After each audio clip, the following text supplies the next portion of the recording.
Before states like South Dakota began passing extreme laws to make it harder and maybe even impossible to get an abortion there, we had this guy. Congressman Henry Hyde of Illinois, an anti-abortion Republican for whom we, for some reason, have on file this rather awesome college photo. In 1976, not long after the U.S. Supreme Court ruled in Roe v. Wade that there was a constitutional right to have an abortion that states could not infringe, Congressman Hyde wrote a measure that bans federal funding for abortion. The Hyde Amendment had the effect of putting abortion out of reach for most women who can't gather the money to pay for it themselves.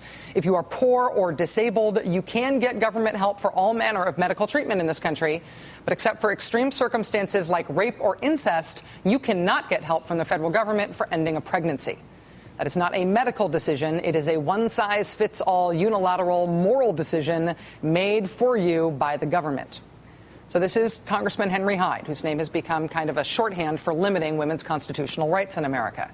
And this is Congresswoman Louise Slaughter, Democrat of New York State, who has been coming at this issue from the other side of the debate for a long time, including quite ferociously last week. On Wednesday, Republicans in Congress considered a bill to make the Hyde Amendment even more severe than it already is. Among other provisions, H.R. 3, that's 3 as in this is the third item on the Republicans' to-do list for the whole year. H.R. 3 would raise taxes.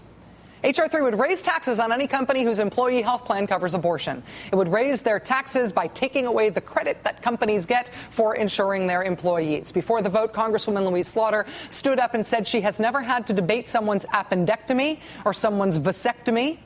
She then made this argument for small government, for individual freedom, and against the legacy of Henry Hyde.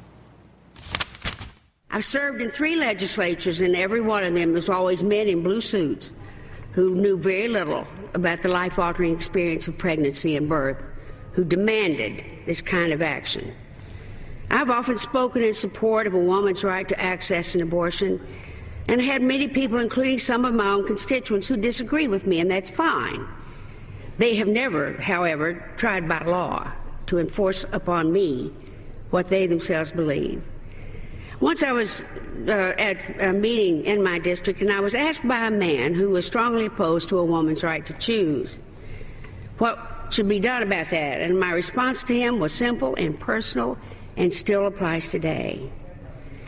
I asked him that if, God forbid, he ever finds himself in the difficult position of having to decide whether or not his wife needed to have an abortion, either because the health of the fetus or the mother was in danger, because of it or other personal or private matter, is he willing to say to people gathered in the hospital and doing discussion, no decision can be made until Louise Slaughter gets here, because Congress will make that decision. The Congress did go on to pass H.R. 3, the bill Ms. Slaughter argued against there. Republicans voted for it unanimously. Now the bill will go to the United States Senate, where the Democrats still hold the majority and where Republican sponsor Roger Wicker of Mississippi says he doesn't think he's got the votes to pass it. But it does say something intense about this relentless campaign against abortion rights that Republicans are waging this year. It said something intense about that Senator Wicker and his 20 male co-sponsors plus one woman, that they're willing to try. They are willing to raise taxes in order to further attack abortion rights this year. And in case you're keeping track, the unemployment rate stands at 9%.